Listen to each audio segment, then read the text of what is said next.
Well, welcome to our second webinar. Thanks for the introduction, Krista. We're going to get started on talking a little bit more about abdominal contouring, tummy tuck versus liposuction. Which one is right for you? I'm Dr. Young. Tonight's agenda, we're going to go over a little bit of my background. We're going to go over some basics of abdominal wall anatomy. We're going to talk pretty extensively on who best benefits from which type of procedures and what can be helped with these types of operations and what cannot. We have some great before and afters, and we're going to tell some stories about those patients' journeys so you can maybe see yourself in their shoes.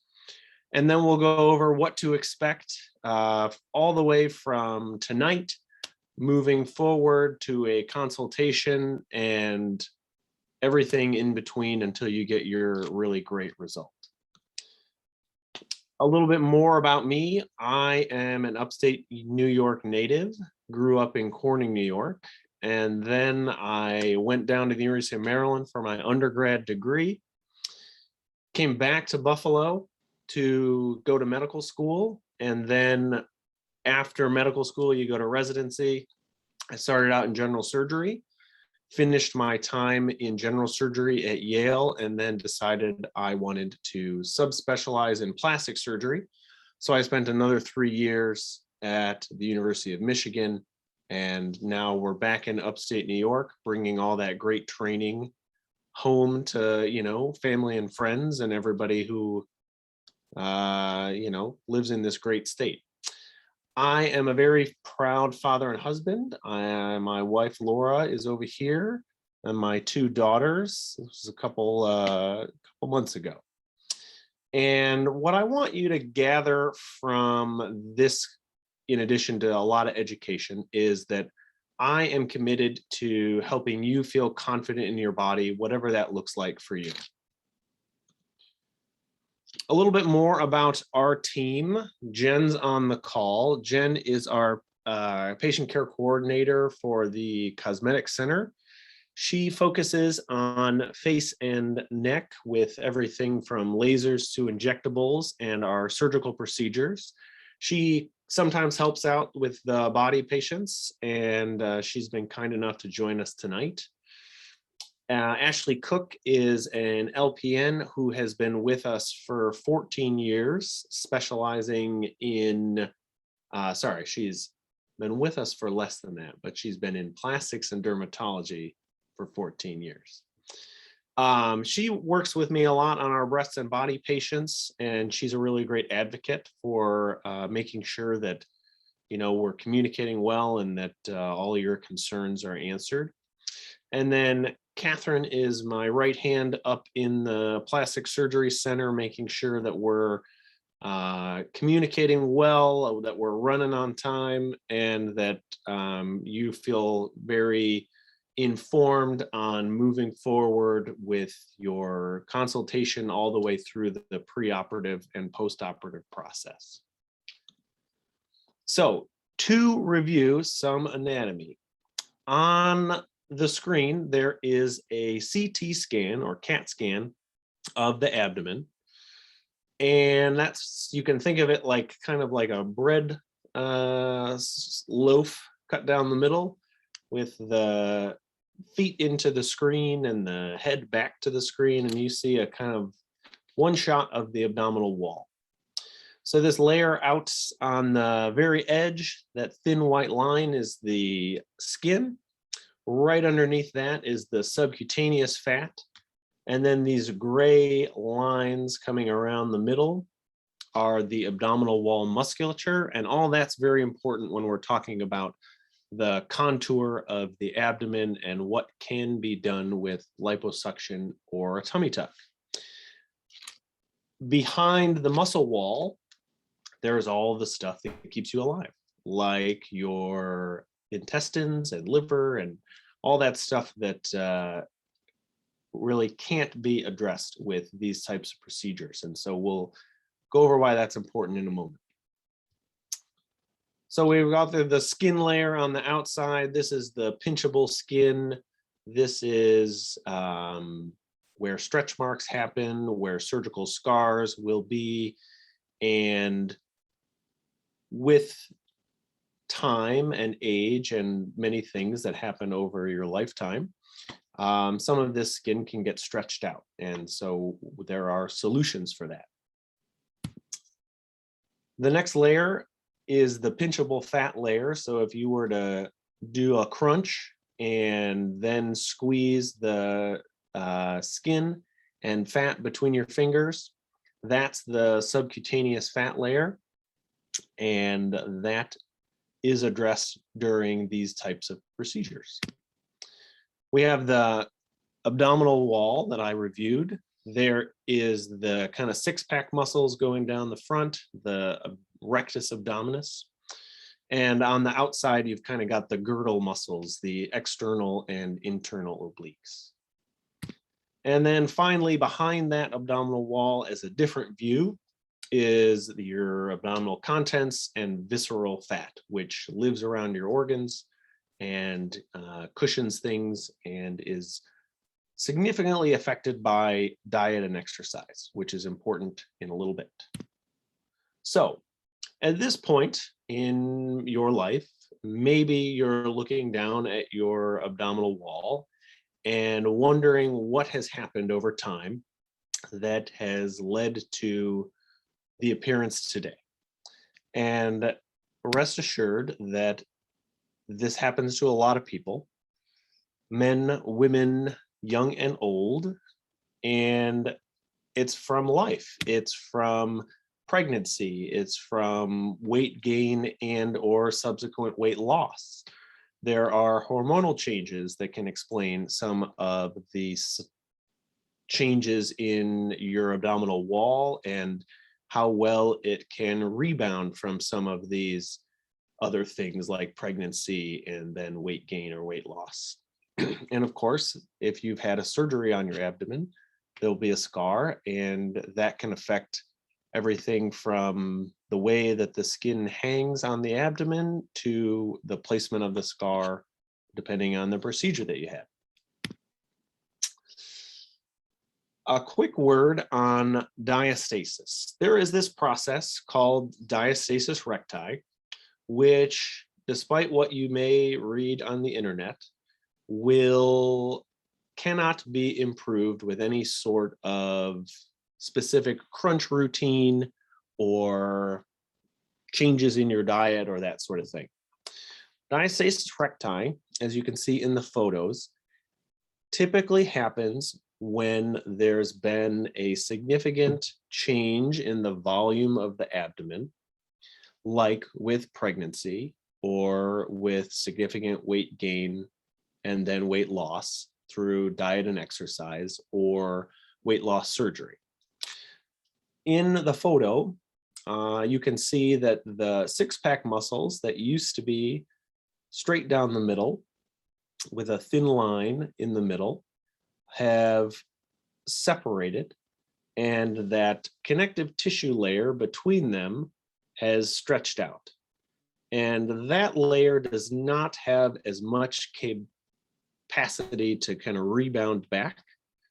And so that's why we get this appearance of kind of the widening of the abdomen. The contour, if you're looking at yourself from the side, has kind of bowed out a little bit. And the other photo is just a demonstration of somebody with the diastasis recti who's in the middle of half a crunch, and the abdominal wall in the middle kind of bows out because the six-pack muscles are contracting on the side, but there's no muscle down the middle.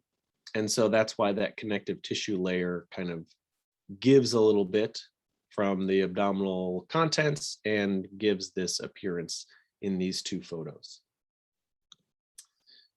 Here's a schematic of what that could look like. In the diagram, you can see, kind of conceptually, skin removed over the top, And again, these six-pack muscles in the normal state have this very thin line of connective tissue between them, with the belly button running right down the middle. And again, with pregnancy and or weight gain and weight loss, these connective tissue layers stretch out and don't have as much capacity to snap back together as we deliver the child or lose weight from diet and exercise. But luckily, there are things that can be done surgically to address those issues. So I want you to ask yourself, what could a new contour of my abdomen or midsection do for me? Does that look like skin tightening, removal of some stretch marks? Are there stubborn pockets of fat that, despite me being really good in the gym and eating salads for lunch, are just not going away? Am I already pretty fit and I'd like to get a little bit more definition to my abdominal wall musculature? Do I have a diastasis recti, and would a muscle repair help with the contour of my abdomen? Putting all these things together, can I proceed with one of these procedures and benefit from improved fit in clothing, overall more confidence, and looking better naked or in a bathing suit? So, as I've touched on a little bit, there are things that can be helped with tummy tucks and liposuction, and there are things that cannot be addressed. So in the schematic on the screen, we have the standard abdomen, you know, when you were 16 years old and thin and were pleased with how your kind of midsection looked. In the bottom over here, we have the subcutaneous fat obesity slide, where there's extra fat between the skin and the muscle wall. That fat is fair game for tummy tucks and liposuction. On the other side of the slide, there is the folks who have visceral fat or fat around the organs. That fat cannot be addressed with any of the plastic surgery techniques for recontouring the abdominal wall. Those are only helped by diet and exercise. So we've all seen this guy at the beach, or maybe he's a family member of ours or something like that. And you can imagine that if you were to poke his belly with one finger, it would be pretty firm. And this is the appearance of a person who has some extra intra-abdominal fat or visceral fat. If you were to pinch this guy's skin, there would actually be a very thin layer between your two fingers. And so we can tell that most of the extra weight and the contour of this gentleman's abdomen is because of fat that is underneath the muscle layer. And this is the type of fat that can only be adequately addressed with diet and exercise. In terms of who will benefit from liposuction, generally speaking, patients who benefit from liposuction are a little younger, healthy overall. They're at or near their ideal weight. And despite diet and exercise, there's just certain stubborn areas or pockets of fat that don't seem to respond to what they're doing with their lifestyle modification. These patients are at a stable weight, they're not trying to lose a significant number of pounds, and they're not trying to change the number on the scale with a surgical procedure. They're trying to recontour certain areas with a liposuction type procedure.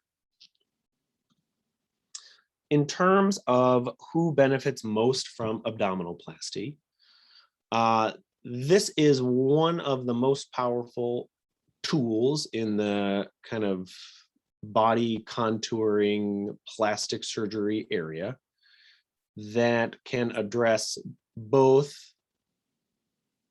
skin laxity or skin excess, as well as subcutaneous fat, and that diastasis recti that I spoke about earlier. The separation of the muscles can be addressed surgically during an abdominoplasty as sort of an internal girdle to flatten out the abdomen from the side view, and as well as bring the muscles together in the front view, which also has an added benefit of a little bit of a cinching of the waistline. I'd like to move on to some patient stories. So this patient is a 50-year-old woman who had a really successful diet and exercise regimen where she lost about 65 pounds. She's had a couple of children and had those children via C-section. And she came to the office because she just wasn't seeing the result that she felt like she deserved to see from all of her hard work in the gym. And as an added bonus, she had a tropical vacation that was coming up that she wanted to wear a two-piece bathing suit for and wanted to feel great and confident, kind of enjoying all the fruits of her labor in terms of hard work at the gym.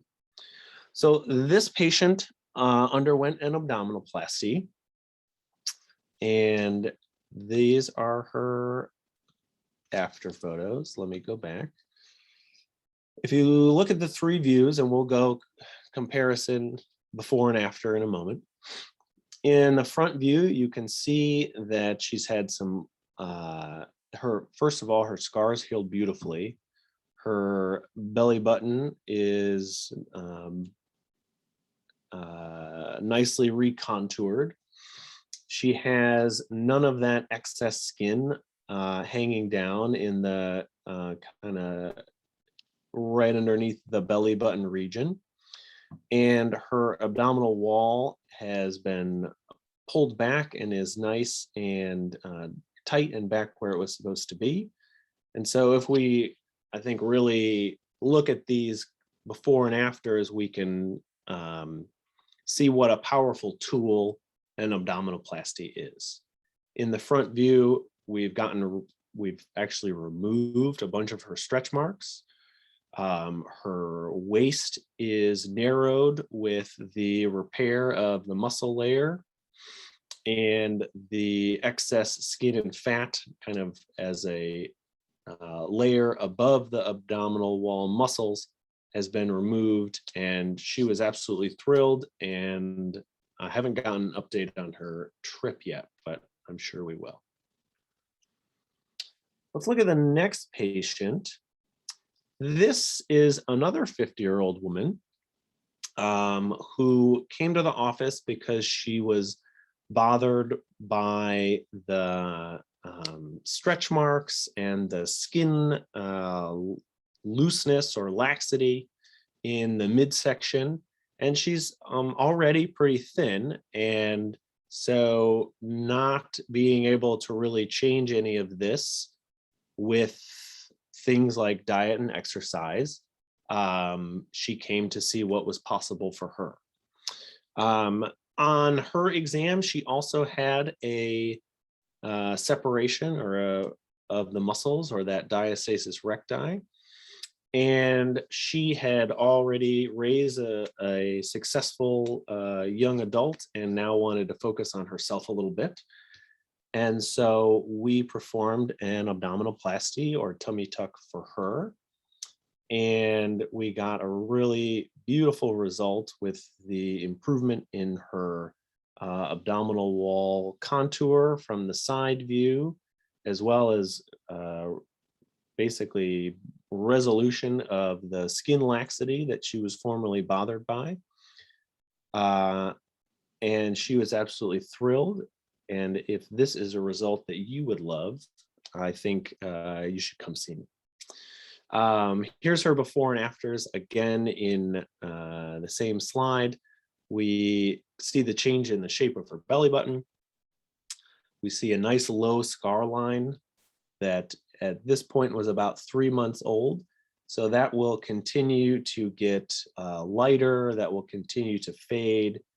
The little bit of redness that you can see will continue to improve. And as you can also notice in the side view, any reasonable bathing suit would easily cover these abdominoplasty scars. We put them as low as possible. And generally speaking, if someone's had a C-section, that C-section scar will go away because the abdominoplasty scar is placed below that. Moving on to our next patient, we have a patient who came in specifically bothered by, if you can look in the side view, this kind of bra roll fullness. And so she wanted to improve the contour of that area specifically, but in talking with her more, I kind of discussed that spot treating specific areas is okay in some patients, but I think that she would really love her result if we were to do what's called 360 liposuction, where we in the operating room liposuction both the back and the front, and really kind of address globally her midsection contour. So if we go to her after photos, we can see some redefinition through liposuction of her abdominal wall musculature on the sides. We've brought the waist in, the narrowest part of the abdominal wall, and we've kind of scooped out her back so that that bra roll area is improved. And without doing any fat grafting, she has a more pronounced buttock region, so that it kind of nicely recontours the whole 360 degrees of the midsection. Here's her before and afters. She was about 4 months out from her visit to the operating room, and she was also really excited about her result as well. Our last patient is a 37-year-old mother of multiple children. She was kind of bothered by the contour of her abdominal wall as well as her back. And she had a big event coming up in about 6 months that she wanted to be ready for. That said, with her busy life, she also wanted to minimize the amount of downtime that she had. And so we came up with a plan for another 360-degree liposuction. And she did great. Here's her after photos. Let's bring them up together so we can kind of focus on both. In the front view, you can see that she's got this skin laxity was not so much that we had to do a tummy tuck. We went ahead with the liposuction and her skin responded beautifully. She's got improved definition of her abdominal wall musculature, that nice line that the oblique makes when it meets the rectus muscles, the up and down muscles. In the side view, we can see that we've helped kind of scoop out her back a little bit better, and even the contour of her abdomen in the front is improved and pulled back by just addressing the subcutaneous fat with the liposuction procedure. So we'll have time for live questions, but when you come in for your consult, many of the questions that I get focus on things like this. Does it hurt? Will I have to take pain medication? Where will my scar be? What's my downtime? That sort of thing. A liposuction procedure is not particularly painful. Most patients report that they feel like they did a lot of crunches, like more than they've ever done before. They're sore for a couple days. They may need a narcotic for 1 or 2 of those days, but the majority of their pain is well controlled with just Tylenol. They have very small scars. The incisions for liposuction are, less than a quarter to a third of an inch, and they're placed strategically on the abdomen, and on the back, so that they would be hidden in clothing, and they really heal so well that after a few months, it gets difficult to kind of find where they were unless you know where you put them because you did the procedure. Downtime for liposuction is, most people are feeling pretty comfortable in terms of going back to like light activities and that sort of thing in a couple weeks, maybe a little less depending on how much you've done. And there is, a lot less activity restrictions as compared to an abdominoplasty. For an abdominoplasty, especially if we are doing the muscle repair, there is some pain associated with that, but it's very manageable. Again, most people are uncomfortable for a couple days to a week. They have a narcotic available to them if they need it, but the majority of pain control is actually pretty well tolerated with Tylenol, as well as the compression garment that all the body contouring patients are given at their first post-operative visit. And I described a little bit with the scar, and you saw some photos of the scar, but the scar is placed as low as possible and is as long as is necessary to remove the degree of skin excess that you see with the patient during their consultation. Here's a little bit more about scars. There's multiple lengths of scars for tummy tuck type procedures. The mini incisions are where there's just a smaller amount of skin excess below the belly button. There's no skin excess above the belly button, and the belly button doesn't change position at all. And then there's the full tummy tuck and the extended tummy tuck. And we'll talk about each of those and what that means for you at your consultation. Again, they generally heal very well. Scars mature over a year, and so while they might be a little red and raised for the first month or so, it just keeps getting better and better all the way out to the 1 year mark, where you'll have a thin line, and we have some other tools in the office to kind of help with scarring and making sure that you get the best result possible. So we're gonna move towards questions, but in terms of next steps and deciding to proceed, if you like what you saw here tonight and you've decided that you think that you might benefit from one of these procedures, you'll reach out to the office and work with Catherine to find a day and time that works best for you on my schedule for a full surgical consultation where you'll meet with myself and one of the patient care coordinators.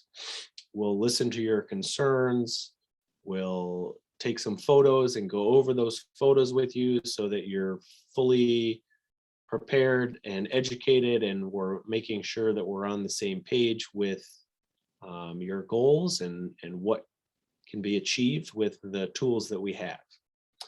At that point, you are ready to schedule, and you find a time on the OR schedule that works for you in your life, and you've got your support system set up.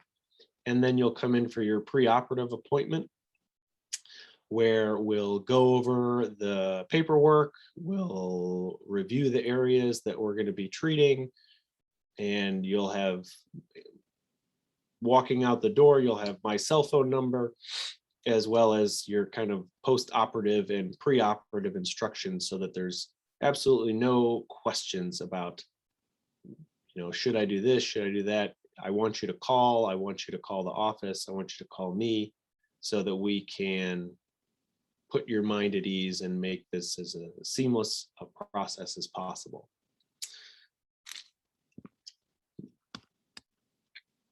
I mentioned my cell phone, and I always chat with patients and their family members right after the operation. I call later that night to make sure that you're doing well, make sure that your pain's well controlled, make sure that you don't have any questions. And then you'll come into the office generally the next day, where we'll get you out of some of the stuff from the operating room, and we'll get you into your compression garment that's going to become your new best friend. And then depending on which procedure you have, generally speaking, I use drains for abdominoplasties, and everybody does well with the drains. Often patients, when they first hear about the drains, are concerned about them, but they're very manageable. We will walk you through each part of this process, and generally speaking, they're with you for about 2 weeks.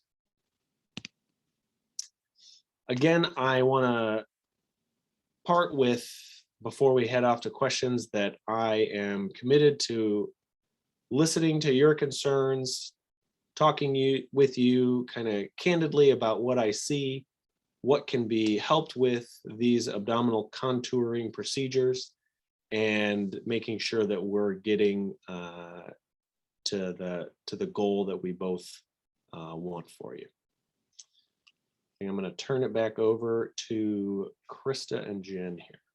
Yeah, great. All right. Well, awesome. I definitely just learned a lot there. So that was fantastic. Thank you, Dr. Young, for that great presentation. And like Dr. Young said, we will take questions now. Jennifer has been looking at the chat and monitoring the questions that have been coming in. So Jennifer, when you are ready, go ahead and let's shoot those questions Dr. Young's way. All right, fantastic. So we had a lot of great questions coming through, Dr. Young, as you were presenting. The first question we received was, if I had a previous liposuction procedure somewhere else, can I come in and have the same procedure done again with you? Yeah, sure. I mean, we'll talk about your concerns at your consultation. We'll see what was done previously. Maybe we go over what your photos look like before and what they look like now. But it is possible, of course, to have repeat liposuction procedures for, areas that have changed as the aging process continues. Okay, wonderful.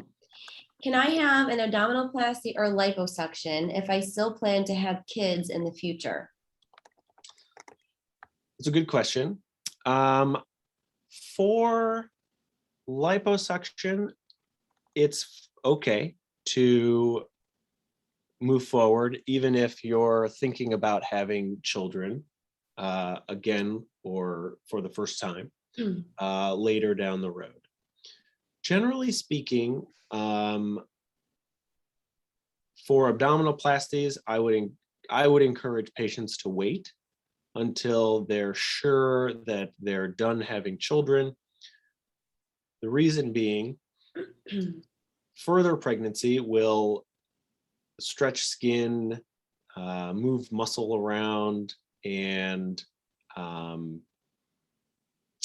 would want to get you the best result possible in kind of a one-shot kind of thing. And if pregnancy is something that you're still considering, I would encourage you to kind of hold off on thinking about your abdominoplasty. Okay, very good. What is the difference between a mommy makeover and a tummy tuck? Sure, that's a great question. Out in the social media and what you see on the news and that sort of thing, you hear mommy makeover kind of thrown around a lot.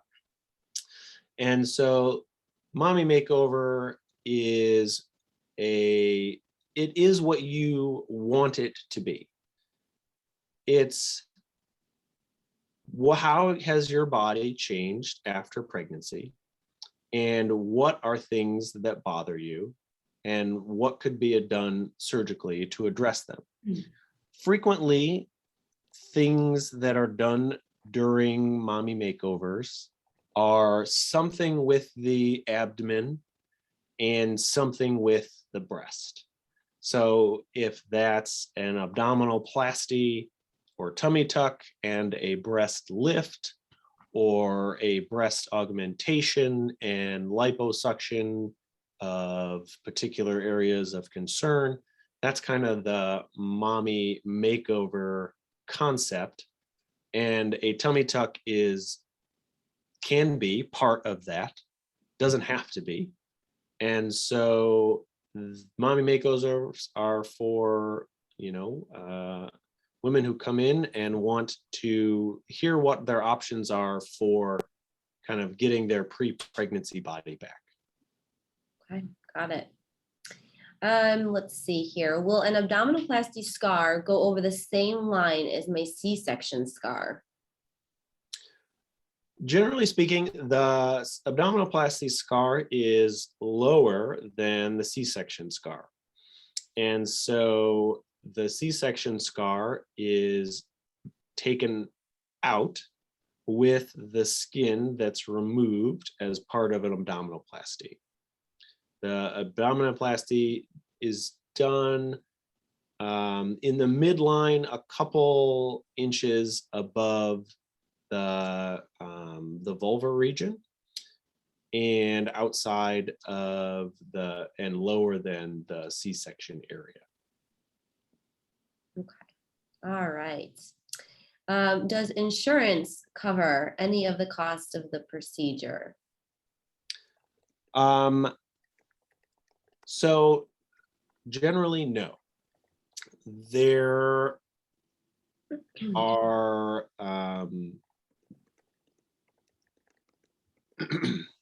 there are people who would love it if their diastasis, or the separation of their muscle, would be covered by insurance because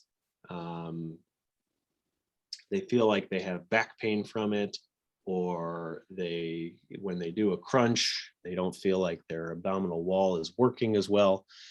And unfortunately, we just don't have the data to prove to insurance companies that is or is not medically necessary.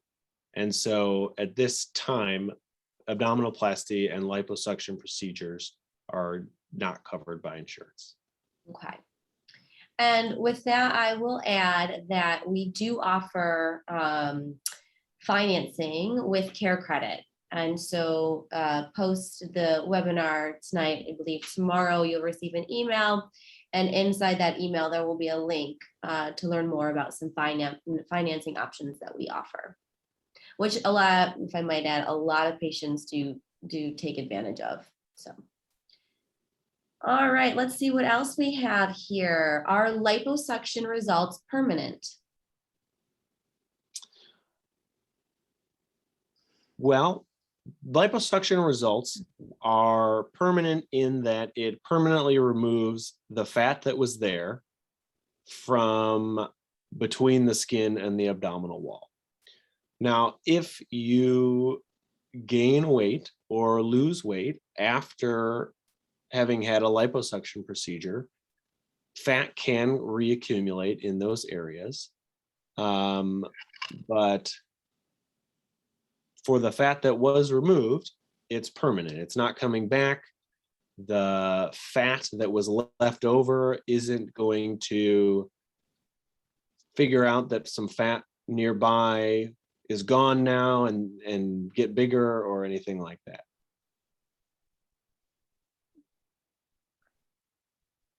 Can the fat gathered from liposuction be put in other areas of the body to add volume? Yeah, absolutely. I'm a big fan of fat grafting in plastic surgery in general. For the face.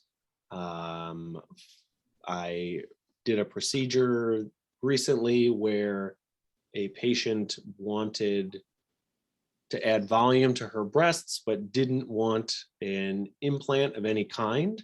And so because her goal was a moderate increase in the volume of her breasts, we did liposuction, took as much fat as we could from every other place that was that had a little bit extra, and grafted that back into her breasts. And so yeah, it can be done, and it's a really great tool. Fabulous. And I believe the last question that I'm seeing here, so if anybody has any other questions, feel free to write them in the chat box here. Let's see here. So the last question is liposuction, I'm trying to word it so that I don't give away patient information, but basically, will it target visceral fat? No. Okay. Liposuction, the cannula can only go as deep as the muscle layer. You do not want to injure the muscle layer. And so liposuction cannot address visceral fat. Visceral fat lives around your organs, and the only way to safely address that is with diet and exercise, or depending on certain criteria, there are weight loss surgeries, like minimally invasive surgeries to help patients who are overweight basically absorb less calories or that sort of thing. Okay. All right. Thank you for that. Another question here. Is there an age limit for a tummy tuck? As long as you're in good health, there is no limit to what, for age of abdominoplasty. I did an abdominoplasty on a 70-year-old woman recently, and she did great, and she is thrilled, and she was able to do that because, she's 70, but she's very healthy. She's very active, and despite all of that, she was not happy with the contour of her abdominal wall because of excess skin, and so an abdominoplasty was the right choice for her. Fabulous. Thank you. Yeah. And then let's see here. What is the average cost of liposuction versus an abdominoplasty? Every patient is individualized. So I always give a range. Generally speaking, areas of liposuction are in the thousands. When you add multiple areas, we do discount because we're already in the operating room. And so there's less cost associated with each area that you add on. But generally, liposuction can cost anywhere from $3,000 to $12,000 or so, depending on what your goal is and how many areas you're treating, how much time it will take, and all of that is done with safety in mind first and foremost. And so, if we do 360 liposuction, you're in the operating room for several hours, and we're making sure that you're up and walking afterwards and you're doing well from a safety standpoint. In terms of an abdominoplasty, same kind of concept. If you have a little bit of skin and just need a little pinch removed, versus if you have a lot of excess skin and you need to be in the operating room for multiple hours. So abdominoplasties are more expensive and run in the $8,000 to $15,000 range, depending on what's needed. And if we talk about adding liposuction to an abdominoplasty, which can be done. Okay, thank you. Anybody else have any other burning questions they want to throw in the chat box here? I think we've asked one. I'm asking clarifying questions to one of our guests here. But if I don't hear back, what I can do is just message you privately. So with that being said, I believe we were able to attend to everybody's questions. Oh, here we go. Here we go. Thank you guys for your patience. All righty. So with the last question I see here is, do patients who have diastasis recti repair have resolution of related symptoms with the procedure? For example, bladder control and other pelvic floor issues. I am a man of science, and so I can only say what has been demonstrated in the literature. We don't have any data to support that those symptoms would get better with repair of the muscle wall. The goal for the repair of the muscle wall in an abdominoplasty is to recontour the abdomen in the front and side view with an internal girdle to bring the muscles back to where they started and kind of cinch everything down underneath the skin so that we can take as much skin and fat as possible during an abdominoplasty or tummy tuck. Okay. All righty. And I know I said this, we've had our last question, but now we do have our final last question due to time. I'm going to ask just one more. So the last question we have is there surgery to just remove excess skin? Yes. That would be more of the mini abdominoplasty. We basically mark out what can be pinched between our fingers and put the incision line as low as possible and take out the length that's necessary to put the skin back down in a flat and recontoured way so that there's no excess left over. You always take a little bit of fat so that it kind of lines up correctly from a level standpoint. But yes, just skin can be removed. All right, wonderful. Well, thank you so much for answering the questions of the attendees today. We're going to go ahead and close the chat for now. All right. Well, thank you everyone for asking those amazing questions.